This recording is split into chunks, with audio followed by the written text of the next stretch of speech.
बहुत बार ऐसा देखने को मिलता है, जो ज्यादा भगवान का पूजा पाठ करता है वही सबसे ज्यादा दुखी होता है, जबकि कोई नास्तिक आदमी जो भगवान को नहीं मानता, कभी पूजा पाठ नहीं करता, कभी संतों का संग नहीं करता, वह सबसे ज्यादा सुखी जीवन जीता है।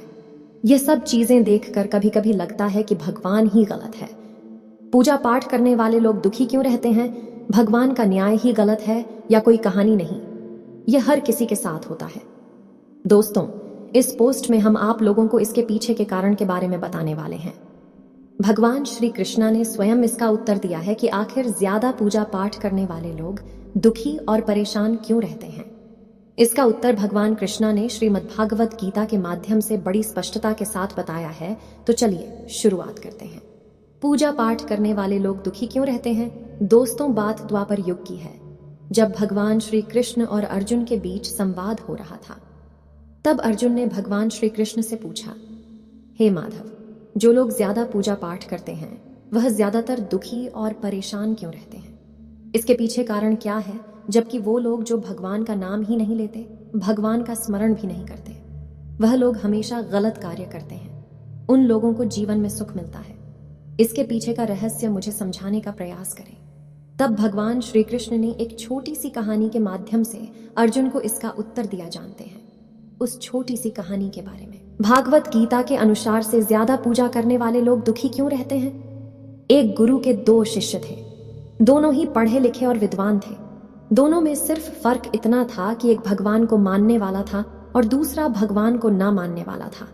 नास्तिकता एक ऐसा था जहां पर भगवान की कथा होती थी, जहां सत्संग होता था, जहां भजन होता था, वहां दौड़ा चला जाता था और भगवान की पूजा पाठ करने लगता था।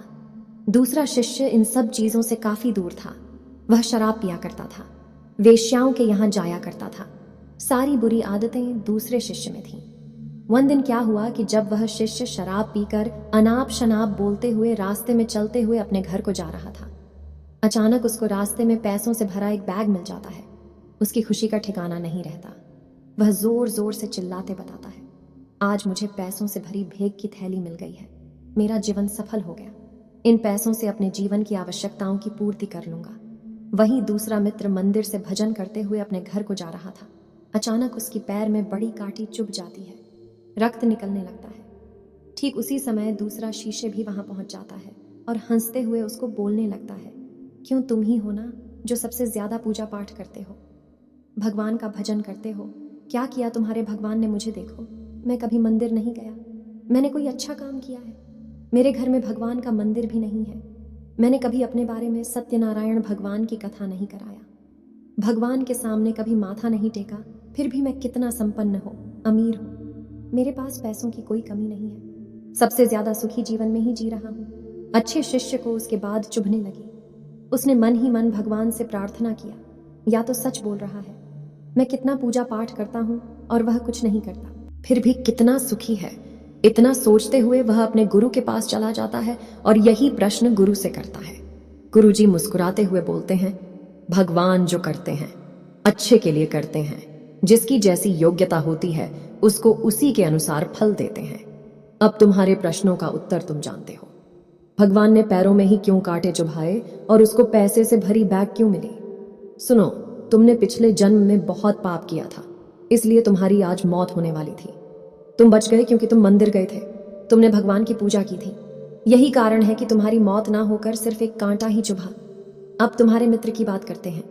वह पूर्व जन्म में एक संत महापुरुष था, इसलिए उसकी जीवन बदलने वाली थी। करोड़ों की संपत्ति का मालिक बनने वाला था, मगर इस जन्म में उसने कोई भी अच्छा कार्य नहीं किया, इसलिए पूर्व जन्म के फल के अनुसार उसको थोड़े से पैसे मिले, जबकि वह अरबों के संपत्ति का मालिक बनने वाला था।